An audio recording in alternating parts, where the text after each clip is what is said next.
Ladies and gentlemen, His Excellency President Ferdinand Marcos Jr. Morning, Mr. President.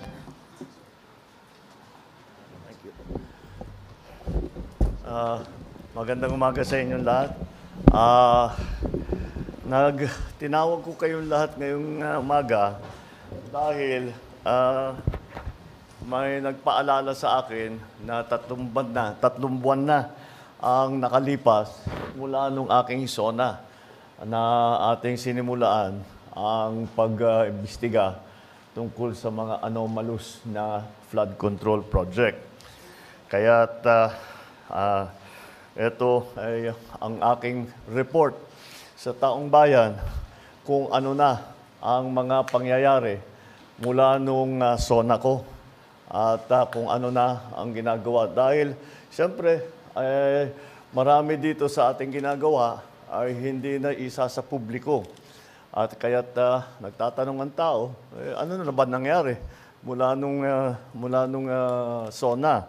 Kaya't isa-isay natin at I will just go through the main points and we will provide you with a briefer with a more detailed explanation after the press conference. No? Meron naman tayong prepare na mas detalyado dito sa aking sasabihin ngayon. So, mula nung matapos ng 2 linggo, mula ng SONA, binuksan na natin yung sumbong sa Pangulo website para makareport ang taong bayan na diretso sa akin. At mula noon, nakatanggap na yung sumbong sa Pangulo website ng more than 20,000 na report na ibinigay. Kaya't marami po sa ating mga naimbestigahan na ay hindi po namin malalaman kung hindi nyo sinumbong sa amin. Napakahalaga ng impormasyon na ibinibigay ng taong bayan sa ating pamahalaan na madaming impormasyon na hindi namin makukuha kung hindi sa inyong sumbong. Kaya't ipagpatuloy po ninyo yung inyong pag-report sa amin kapag meron kayong nakita na dapat tignan, dapat imbestigahan, dapat pag-aralan. Noong Agosto ay personal kong na-inspeksyon ang mga iba't ibang flood control project. Napunta ako sa Iloilo, nakapunta ako sa Kalumpit at saka sa Baliwag. At doon maliwanag ay na isang mga halimbawa ng mga flood control project na hindi tinapos o ghost project talaga, hindi man naumpisahan. At naging basehan ng ating pagtuloy-tuloy na pag-imbestiga. Noong September 2, nakumpiska ng Bureau of Customs ang 13 luxury vehicle ni Diskaya. At dahil sa irregularity sa importation at sa documentation, itong mga luxury vehicle na ito ay i-auction na. Ang pagkaintindi ko, merong 7 na i-auction next week at saka susunod na yung iba sa susunod na ibang linggo. Sa office naman ng Ombudsman, ano yung ating ginawa para pananagutin itong mga may gumagawa ng kalokohan? Sa office ng Ombudsman, nakapag-refer na ng reklamo ang DPWH. Galing sa DPWH ito noong September 8 dahil sa mga irregularidad sa 5 proyekto base sa Special Audit Report at Fraud Audit Report ng COA. Mula sa ahensya ng DPWH First District Engineering Office, ang mga sangkot dito sina Henry Alcantara, Bryce Hernandez, JP Mendoza, Paul Jason Duya. Ang mga kinatawan naman sa mga kontratista ang kasabwat nila ay sa St. Timothy Construction, Wawaw Builders, at saka Sims Construction Trading. Lahat yung mga pangalan na yan, matagal na nating naririnig. At ngayon ay sila ay napatunayan, nakasabwat dito sa mga ginagawa, sa mga flood control project na hindi tama ang pagka-bid, hindi tama ang pagkakontrata, hindi tama ang pagka-implementasyon, hindi tama ang pagbayad. Isang buwan matapos na malunsad yung website, binuo natin ang Independent Commission for Infrastructure. Dahil nalaman natin matindi ang sistema ng korupsyon, hindi lang sa flood control project, kundi pati rin sa ibang proyektong pang-infrastruktura ng gobyerno, kaya ginawa po natin yung ICI. Yung ICI na yan ay para imbestigahan lahat ng infrastructure projects na kailangan tignan dahil may question kung tama ba ang pagkagawa. At ipapagpatuloy ng ICI yung kanilang na tuloy-tuloy naman ang trabaho ng ICI. Kung maalala ninyo, ICI is investigative. So tuloy-tuloy ang kanilang investigasyon. Kung ano yung finding nila sa investigasyon nila, ipinapasa nila sa DOJ at saka sa Ombudsman. Sa parehong araw, nagsampa ng kaso ang DPWH sa Ombudsman laban sa 20 opisyal ng DPWH ng Bulacan 1st District Engineering Office at 5 pribadong individual dahil sa paglabag sa Anti-Graft and Corruption Practices and Corrupt Practices Act, Revised Penal Code at Government Procurement Reform Act. Kasama dyan si Henry Alcantara, Bryce Hernandez, JP Mendoza at ang mag-asawang Diskaya. Mula naman noong September 15 hanggang November 5, ang Anti-Money Laundering Council, yung AMLAC, ay nakakuha ng 7 freeze order mula sa Court of Appeals. Saklaw ng freeze order na ito ang kabuuang halaga ng 6.3 billion pesos. Nagsimula na ang Solgen na magbuo ng forfeiture case para itong 6.3 billion pesos ay mababawi ng pamahalaan at itong perang ninakaw ay maibabalik sa taong bayan. Saklaw ng freeze order ito, 6.3 billion. At noong September 18, nakapag-refer tayo muli sa Office of the Ombudsman ng ikalawang batch ng mga kasong kriminal ukol sa 2 maanomaliang proyekto. Ito ang kinakasangkutan ng 6 na opisyal ng DPWH at 2 pribadong kontratista.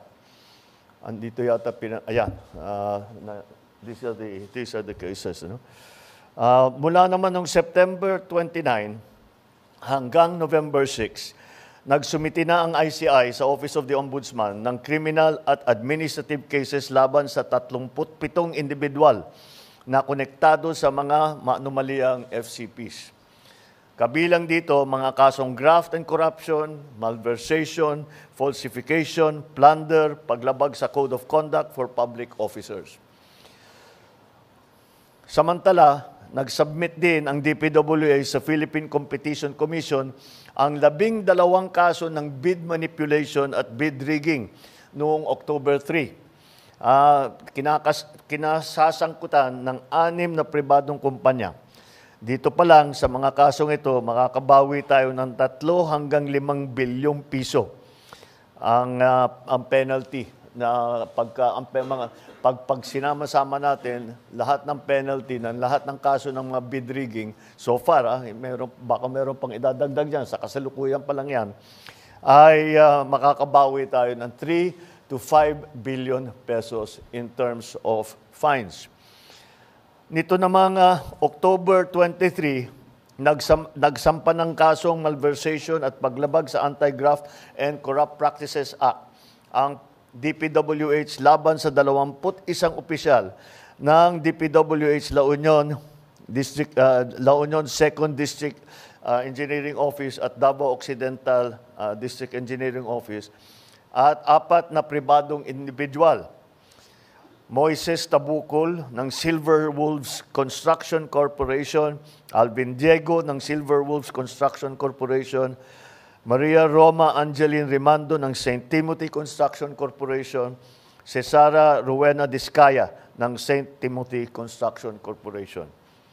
Ang sabi ni Ombudsman Remulla ay meron ding person of interest in the person of Congressman Eric Yap na dating Committee on Appropriations Chairman mula 2019 hanggang 2022. Nito namang November, sinampahan ng DPWH ang 6 na kumpanyang ito na 3 kaso ng bid manipulation at bid rigging. Mula naman November 6 din, nagsampa naman ang Bureau of Internal Revenue, ang BIR natin, ng 10 kaso sa DOJ laban sa mga opisyal ng DPWH at mga kontraktor. Umaabot sa 8.86 billion pesos ang kanilang tax liabilities. Ito ang mga tax na ang buwis na hindi nila binayaran at nakita ng BIR upon investigation. At ngayon, nakasuhan ngayon sila upang mabawi ang kanilang utang sa gobyerno dahil sa buwis na hindi nila ibinayad. At siyempre, may mga multa yan dahil sila hindi nagbayad. Ito ay tax liabilities na sangkot sa mga kasong tax evasion at failure to file accurate information. Tinutukan din ng administrasyon ang mga reforma para sa mga ahensya upang matiyak na magagampanan nila ang kanilang mga tungkulin at maiiwasan ang mga anomalya at irregularidad sa mga proyekto. Sa Public Works, sa DPWH, nagpatupad ng blacklisting mula sa mga kontrata ng gobyerno sa lahat ng kontratistang sangkot sa ghost or substandard na mga proyekto. Noong October 23, formal na nakipagtulungan ang ahensya sa AMLAC upang mabantayan at maibalik ang pondo ng bayan na nawala dahil sa korupsyon. Naglabas ito ng special issuance of the construction materials price data noong October 23. Layo nitong pababain ang mga presyo ng mga materyales para sa construction ng mga proyekto ng pamahalaan. Aabot sa 50% ang maibabawas sa presyo upang maiwasan ang overpricing.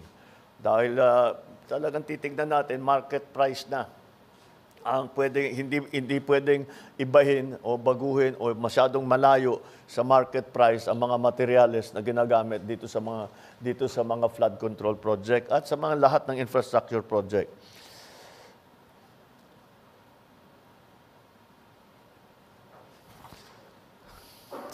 Ang ginawa naman ng DTI matapos na kanselihan ang mga lisensya ng 9 na kontratistang konektado kay Sara Diskaya, ipinatupad ang mas mahigpit na mga regulasyon sa kontraktor. Unang-una, napakasimple at nakakapagtaka na ito ay pinabayaan at it was a very strange development na ito ay that was allowed na ipinagbawal na ngayon natin, which is actually bawal naman talaga, pero hindi masyadong hindi ini-enforce. Pero pinagbawal natin ng matibay na mga may-ari ng construction company ay ay maging miyembro ng pick-up board. Dahil maliwanag ng maliwanag, pagka ikaw ay may construction company, tapos ikaw nagbibigay ng accreditation, lisensya sa mga contractor, ay napakaliwanag ng conflict of interest. Kaya hindi na natin papayagan yan ulit.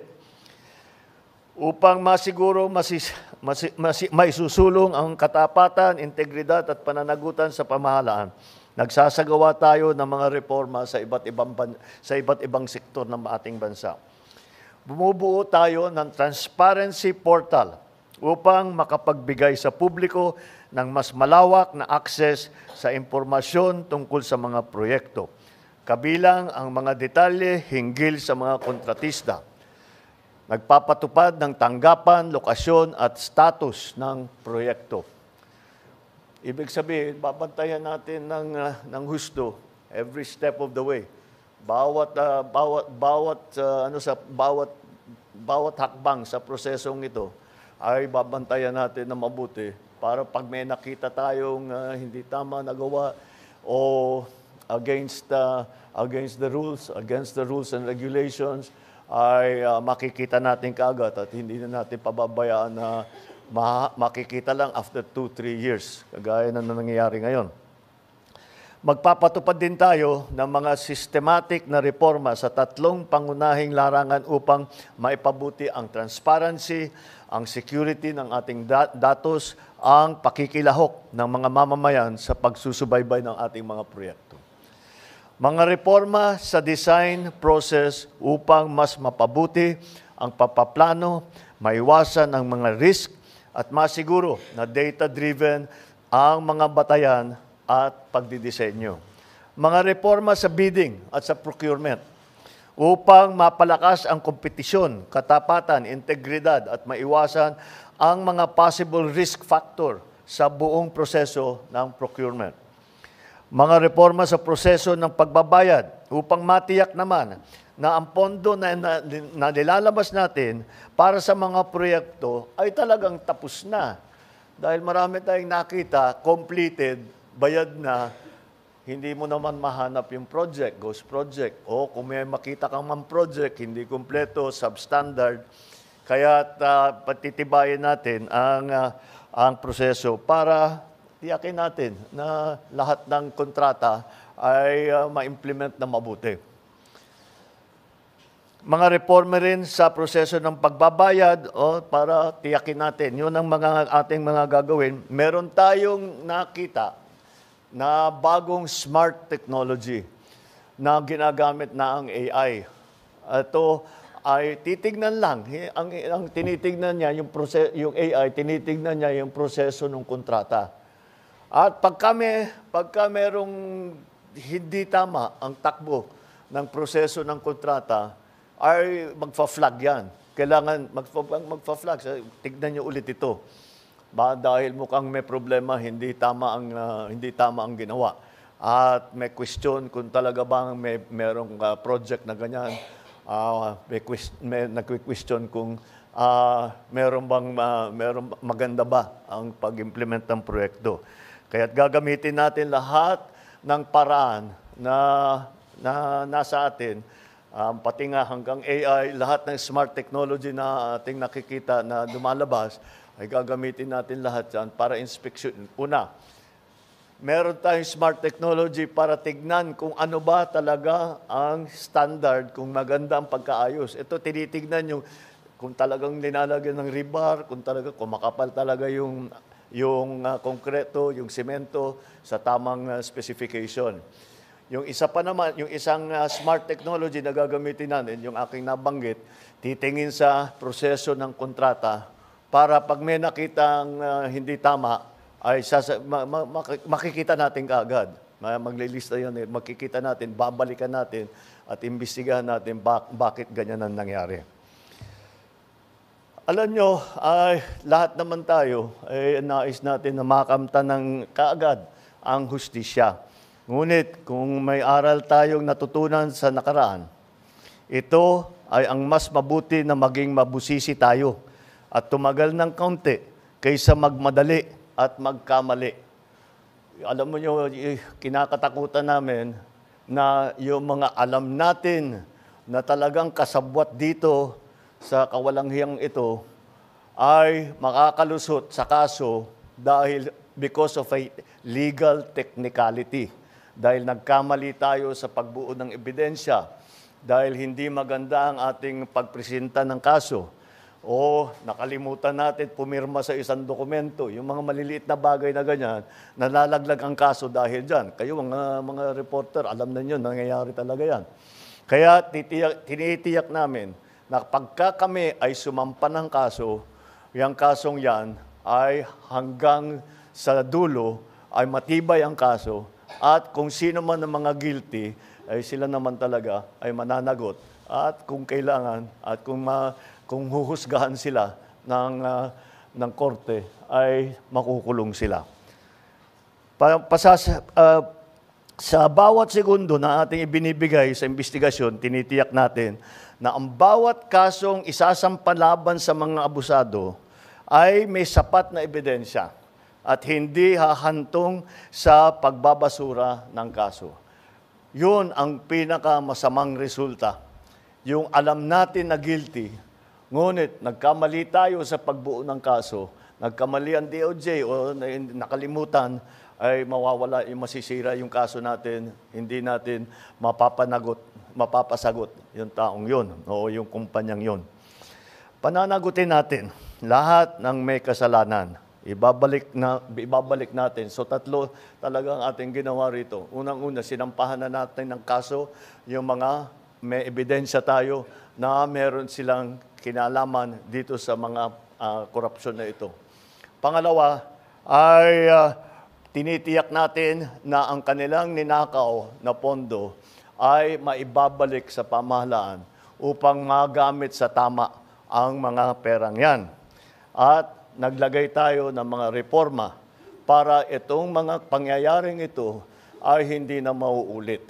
Kaya yan yung tatlong talagang tinututukan natin na bagay. At ito, yung aking mga nabanggit ngayon, ay yan, ang magiging resulta dito sa ating pag-focus, pagbigay ng pansin dito sa tatlo. Unang-una, mapapanagot ang mga kasama rito, mga kasabwat dito sa korupsyon. Pangalawa, maibabawi ng gobyerno ang pera na ninakaw nila.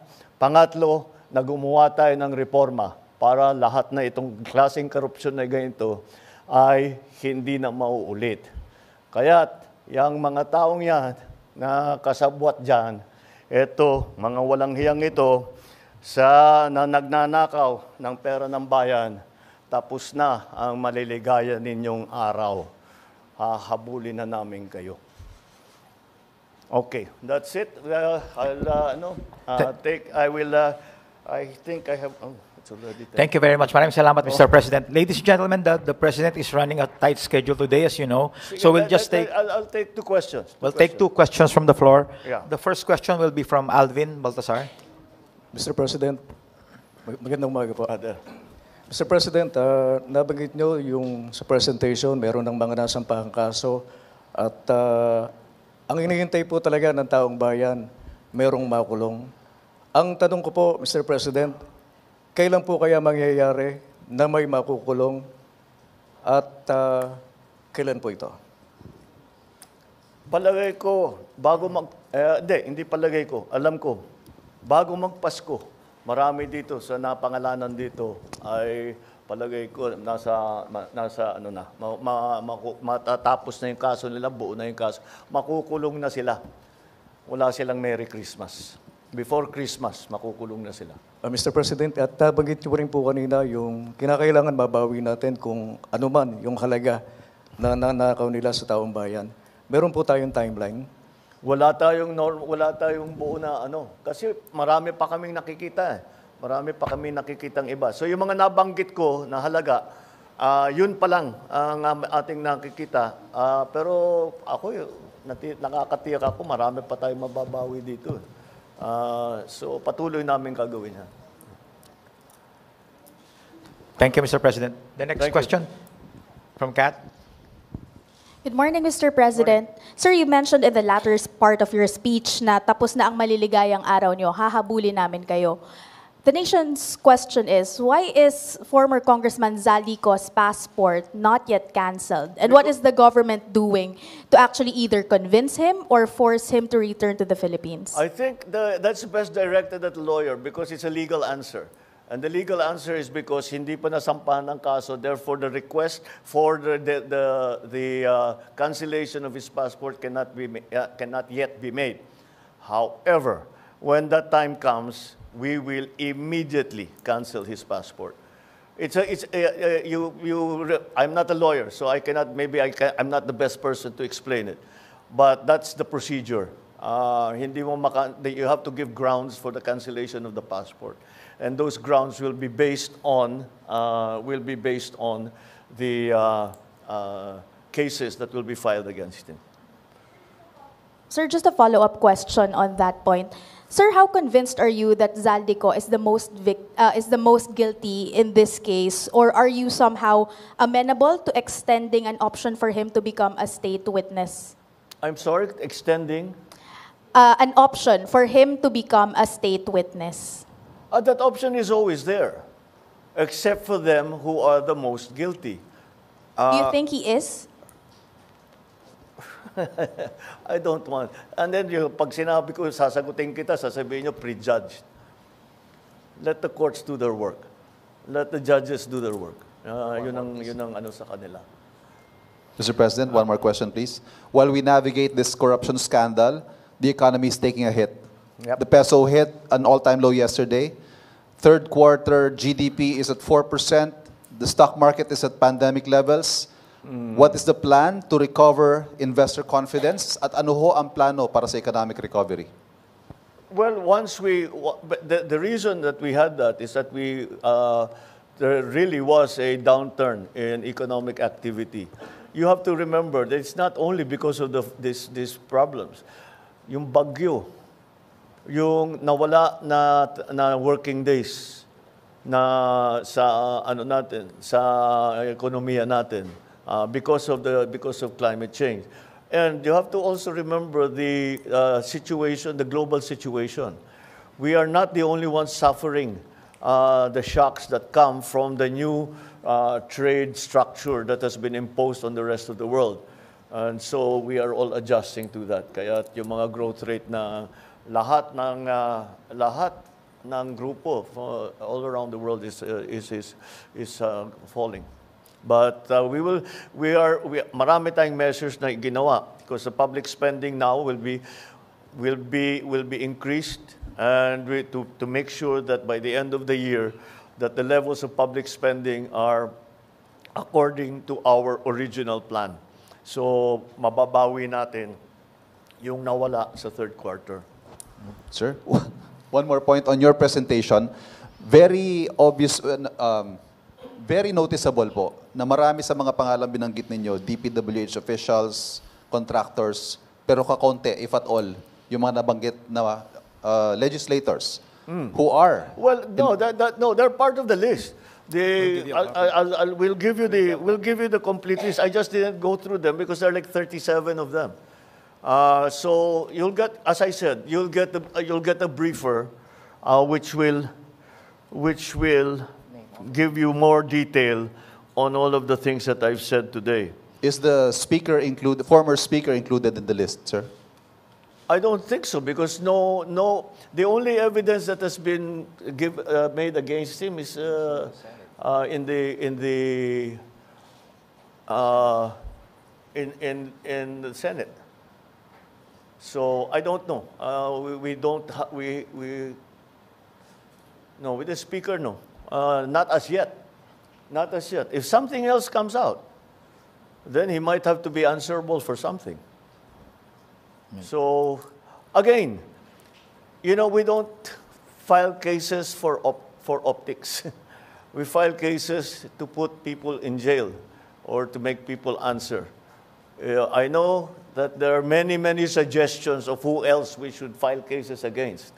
Well, we're fine with that. Provide us the evidence and we will file cases against them. Kaya sinabi ko, napakahalaga yung sumbong sa Pangulo dahil marami kaming nakukuhang impormasyon dyan.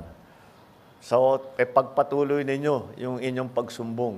At bigyan nyo kami ng lahat ng ebidensya na meron kayo para magamit natin, para kasuhan kahit sino. Walang immune dito walang exempted dito sa mga investigasyon na ito. All right? All right, thank you very much, Mr. President. That concludes our press conference. Good morning.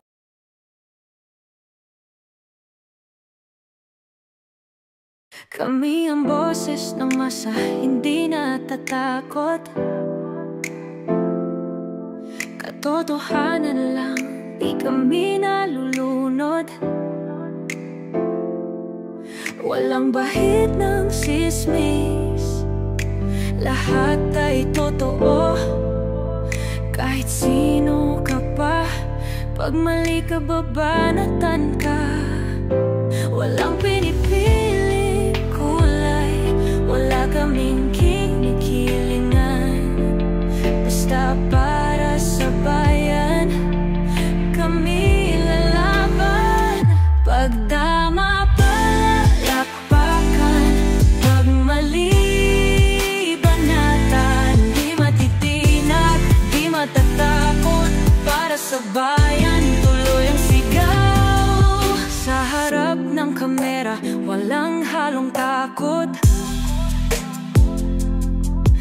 mga baluktot, lahat kayo'y